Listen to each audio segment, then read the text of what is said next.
So I hope the screen is visible. Yes, visible. Yeah, thank you.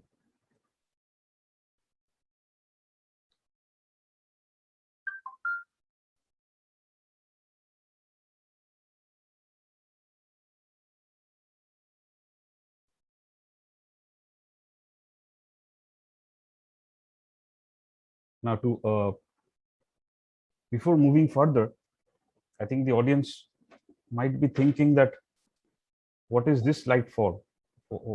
I mean, what does it have to do with the environment?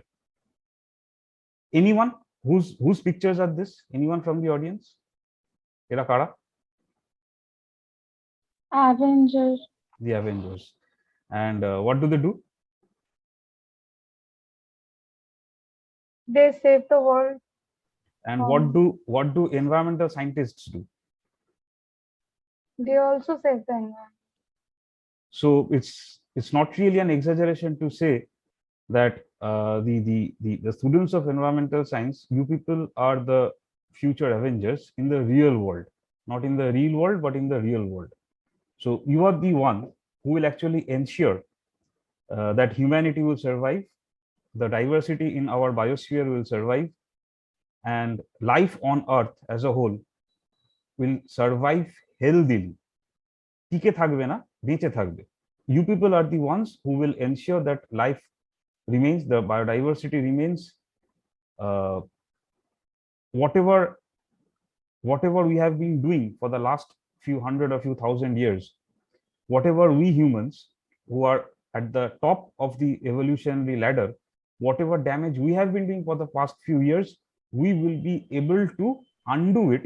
And we are the ones, we the students of environmental science are the ones who will actually ensure that we can undo it as best as we can. Before moving further, what really is environment? Environment is in very plain and simple terms, it is anything and everything around us. Environment is anything and everything around us. You are sitting in a room, your immediate environment will consist of the furnitures, maybe the wall paint, the fan, the television, and even what you cannot see, the microbes around you. Everything will constitute your environment, and we actually are intrinsically linked to all the biotic and abiotic factors around us. We all are linked to each other in some way or the other. Maybe we can comprehend it, maybe we cannot. হয় আমরা বুঝতে পারি যে আমরা কি করে একে অপরের সঙ্গে লিঙ্কড, বা আমরা বুঝতে পারি না। But even if we cannot, we actually are linked to everything around us. So for you people, you must be knowing that environmental science or environmental studies is actually a very hardcore interdisciplinary science, and it enables us to provide a multidisciplinary approach towards the problems through through a maybe transdisciplinary action. I mean, you move across all the disciplines to sort out a problem. You would need chemistry, you would need life science, you would need statistics, you would need some form of chemical engineering to devise something, to devise a certain reactor. You would need fabrication. For that, you may need some aspects of mechanical engineering. For applying the latest technologies in monitoring wildlife, you would need drones. For mathematical modeling, you would need statistics. For environmental remediation, you may need nanoscience. And for penetrating the information across the globe, whatever information you have come across in your profession or in your research, you would need information technology. So it is a perfect example of an interdisciplinary subject. I just skip through for time constraint. So this cloud is what environmental science is. It has everything in it. It has almost everything under the sun. So it is quite difficult to have a strong grasp, to be an expert in everything under the sun. But when you have some ideas about everything and you specialize on something, then your approach in your profession, your approach in your future problem solving aptitude would be enhanced to a great extent. These are the subjects more or less you study in MSc in environmental science. I mean, it's a generic list which you would find almost in many in all the universities, and where the approach is to provide you a gross knowledge on all those foundation subjects, all those pillars on which you can build your career, a meaningful career, a career where you can directly positively influence the society around you. To get into my topic, job prospects in government sector, there are two aspects. Two aspects means there are two distinct areas where you'd be advantageous if you are a student of environmental science, if you have studied environmental science in graduation or post-graduation. The direct benefits and the indirect benefits. The direct benefits are the ones where you can actually apply for a job, you can get into a profession directly using your degree in environment.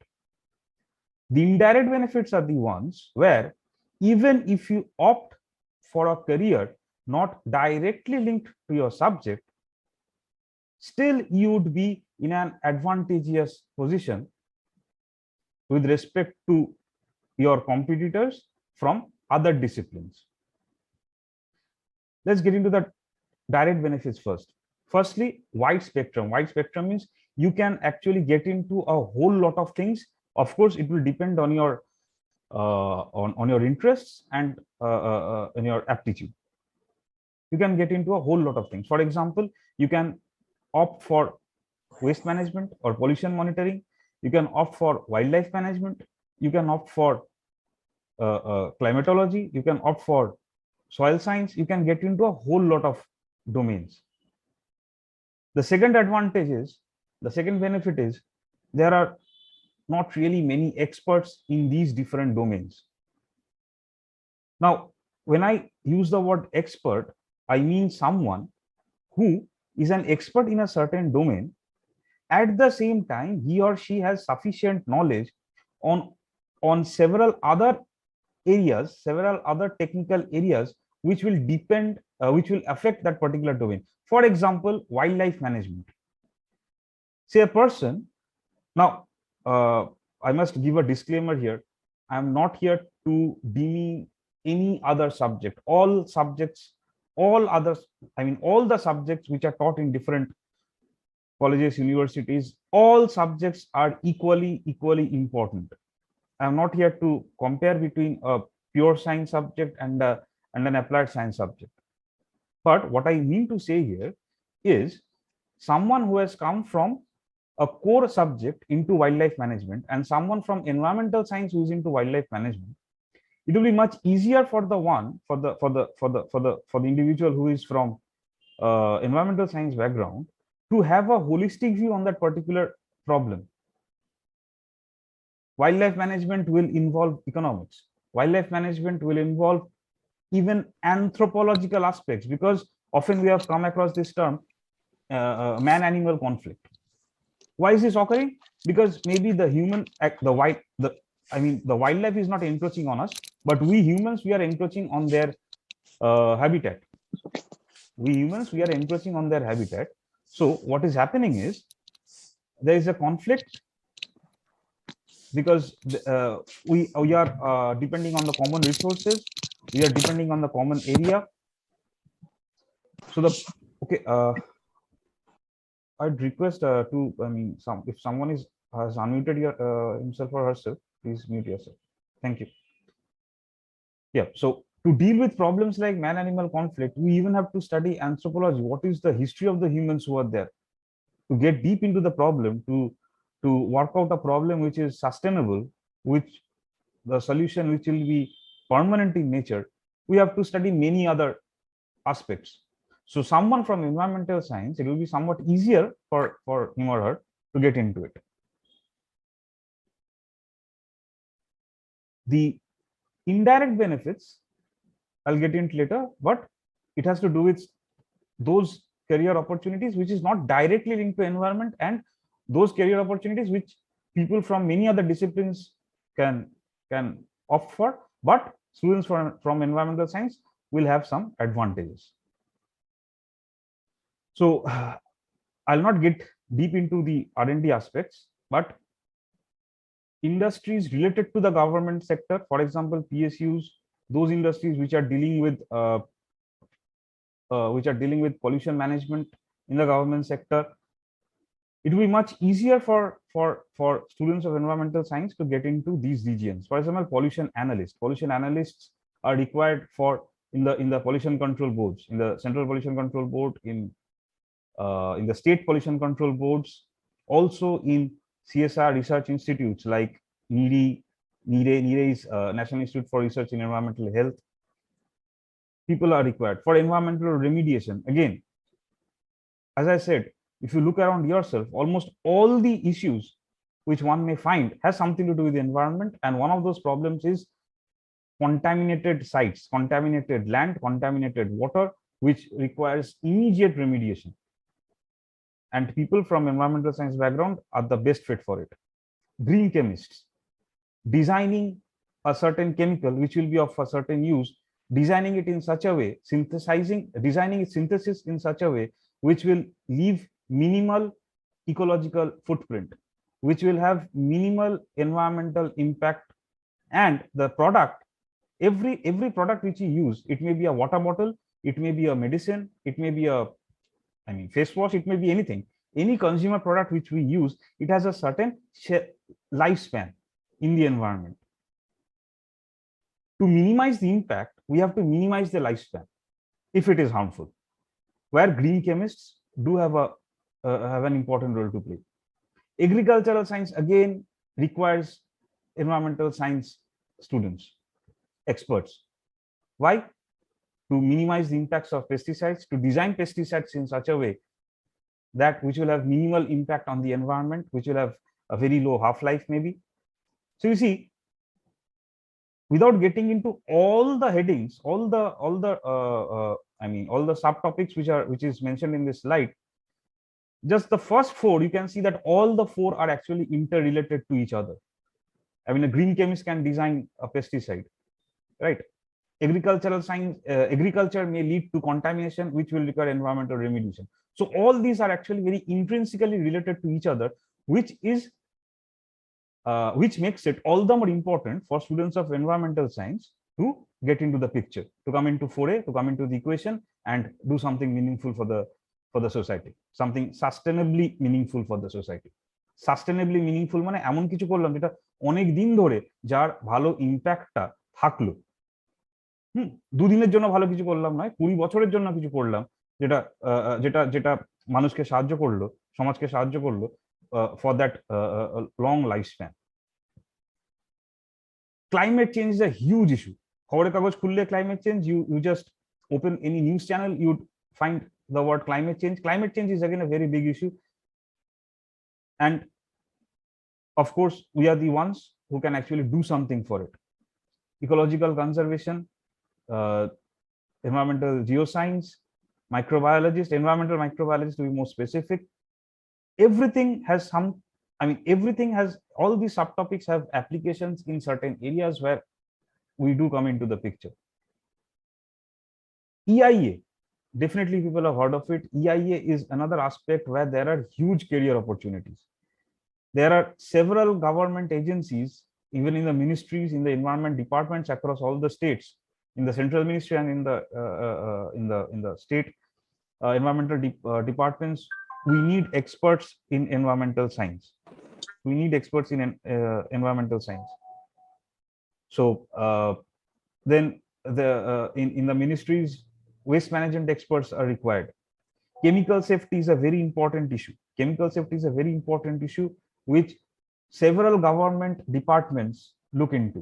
For example, the food department. There are departments related to water safety.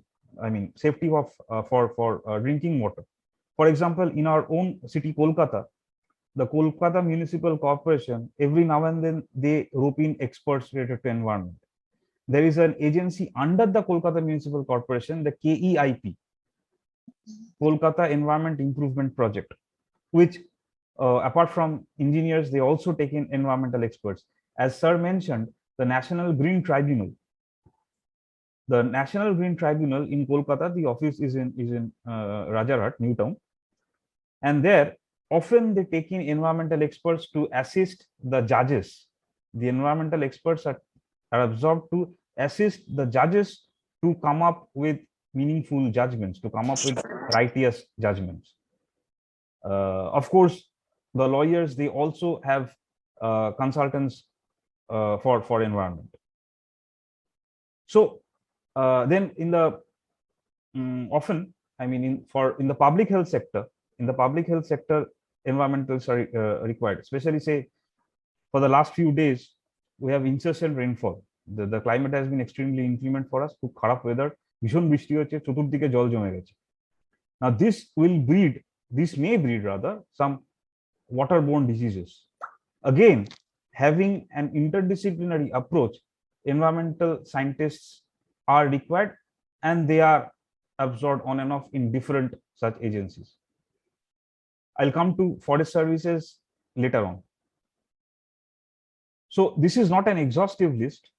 There are many other government agencies who take in experts from environment. PSUs like the ONGC, NHPC, Hydropower Corporation, Hindustan Copper Limited, all these are PSUs, public sector units. These industries, the government have stakes in it. These are not entirely private, governments have stake in it, and they often take in environmental experts. Say, for example, Hindustan Copper Limited. They have their mines in Jharkhand, they have their mines in Rajasthan. Now, whenever we speak of mines, what comes into our mind is severe environmental damage. For some economic benefit, of course, we do require copper, we do require other natural resources to be extracted for our day-to-day life, for economic development. But of course, this economic development is associated with somewhat exhaustive ecological damage also. So to minimize the damage, to come up with a perfect workable management plan, again, someone with a holistic view on the entire problem is needed, and we are the best ones to suit the purpose. Hindustan Copper Limited, they often take in experts in environment in their various mines. Same is applicable for ONGC, where they have offshore and onshore sites, both of which have some ecological footprints which are to be minimized. Hydropower Corporation, there's no need for going deep into it.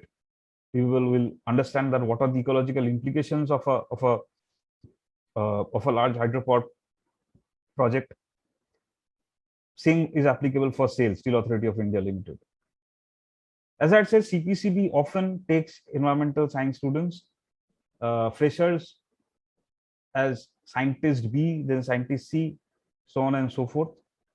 To get into it, it's better to have some form of research experience, even if not to a great extent as it is required in the academics, but some form of research experience is preferred, or experience in any analytical labs that will add to your credentials. Same is applicable for the West Bengal Pollution Control Board, or for that matter, any other state pollution control boards who often take in students of environmental science. The states, they have pollution control boards, and the union territories, they have pollution control committees, as far as I can remember, PCCs. So both of them, they take in students of environmental science in various positions, for environmental analysis, for in the EIA section, for several other sections. NEERI is another government lab, CSR lab, which, as the name suggests, Environmental Engineering Research Institute. They often take in students in scientist positions. NEERE, which is in Bhopal, it is an ICMR lab, Indian Council for Medical Research. NEERE takes in scientists, and NEERE specializes in research in environmental health, all several aspects of environmental health. Then there is Bureau of Indian Standards. What do? They specialize in calibrating standards. Now, what is a standard? A standard means, say, a standard 1 gram weight means a standard which will be used for weighing purposes. Similarly, there will be standards for chemicals also. For example, a standard for say standard for pesticide which will be used in the lab. Again, there will be, these are standards for lab work, for chemical research in for calibrating instruments or for other purposes. Also, there will be standards, a different type of standard. There will be standards for, say, water quality standard, for example. I mean, what are the contaminants present in water? What are the contaminants present in water, and what will be their upper limit above which those contaminants will be harmful for our health? Above which those contaminants will be harmful for our health. BIS works in these aspects. And of course, it's clear, I think, from what I've said, that environmental science students will be required there. Now, what are the intangible benefits? As I had said earlier, the intangible benefits are the ones which, I mean, those career opportunities which can be opted by students from many disciplines. But what are the specific advantages for students of environmental science? For example, the exams conducted by the UPSC, the Union Public Service Commission.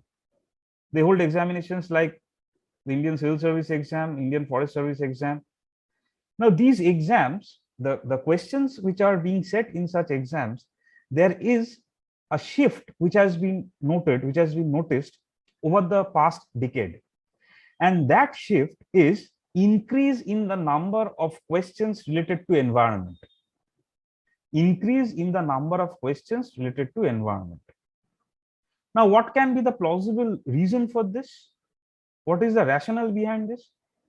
হঠাৎ করে এনভায়রনমেন্টের উপর কোয়েশ্চেনের সংখ্যা বেড়ে গেল কেন? The answer is pretty simple. That is, for the civil servants, for those professionals who are working on the field to implement government policies, to implement the policies of the government, be it in the social sector, be it in the education sector, be it in wildlife. Now, those problems, I mean, as I said earlier, that problems related to environment are on the rise. পরিবেশ সম্পর্কিত সমস্যা বেড়েই চলেছে. Problems related to environment are on the rise. So it is obviously, I mean, it goes without saying that people who understands the environment, they would be more suited when implementing of those policies are concerned. For example, an IAS officer who is in the agriculture department, he or she must know the implications of chemical pesticides. For an IAS officer who is working in the public health department, he or she must be, must be knowing about what are the environmental causes of adverse impacts on public health. So questions on the environment are on the rise. For Indian Forest Service, it goes without saying that students from environment will get an advantage. Here, I would like to mention that in this slide, you can see that even the West Bengal PSC exams, West Bengal Public Service Commission exams, like WBCS, West Bengal Forest Service, WBFS, the PSC miscellaneous, even for, if I compare between the Indian Forest Service and West Bengal Forest Service, there is a slight difference. And the difference is, for West Bengal Forest Service, if anyone wants to pursue it after graduation or post-graduation, for those students who have pursued post-graduation in environmental science, they will have a distinct advantage. And what is that? In both these exams, apart from the compulsory subjects for these exams are the ones which are related to basic constitution, knowledge about the Indian constitution, economics, general studies, which will again include some science, some environment, some questions on environment. Apart from these and English and any modern Indian language, these are the compulsory subjects. Apart from the compulsory subjects, students have to opt for optional subjects. The advantage that students will have if he or she wants to appear for West Bengal Forest Service is environmental science is an optional subject. So obviously students can opt for environmental science, and which is one of the most scoring subjects amongst all the other optional subjects. like physics, chemistry, zoology, botany. Environmental science is the most scoring subject. So students of environmental science will have a distinct advantage if he or she wants to pursue, opt for West Bengal Forest Service. But unlike WBFS, IFS, Indian Forest Service, still does not have environmental science as an optional. But I think it's a matter of years. I mean, within, it's difficult to comment, but maybe in a few years, it will be included as an optional subject. It must be rather. You must be asking that if it is not an optional subject, what is the advantage? He or she will get the advantage in the that compulsory section.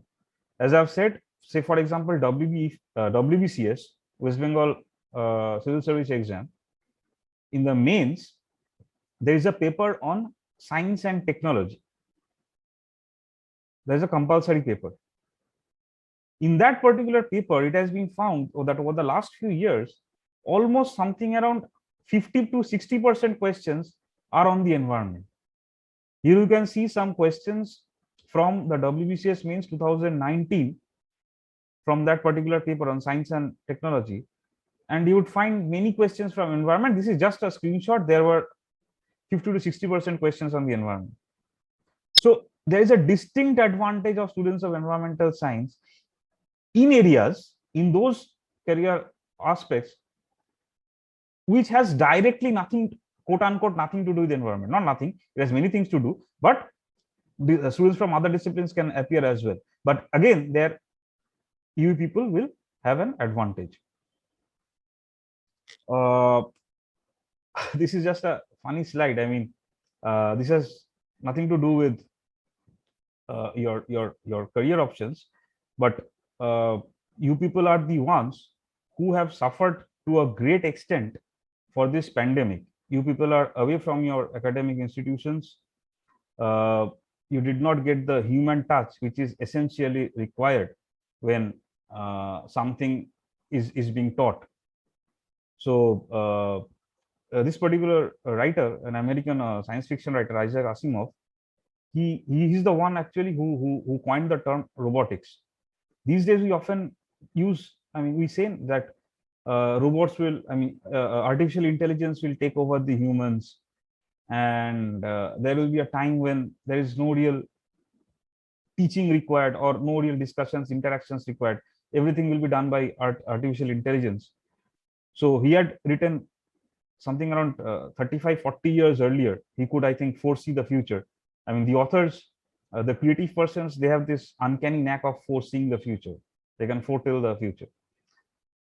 And there was there is this story that the fun they had, two siblings, two friends rather, they were being taught by all these artificial intelligence creatures, but they dreamt of a day that they would discuss with a human regarding their career. So just I'm off tracking a bit and hoping that whatever you'd be doing in your future, whatever you'll be pursuing in your future, hope the human touch increases, this pandemic is over as early as possible, and hope that we students of environmental science, we have a definite important role to play in the coming days.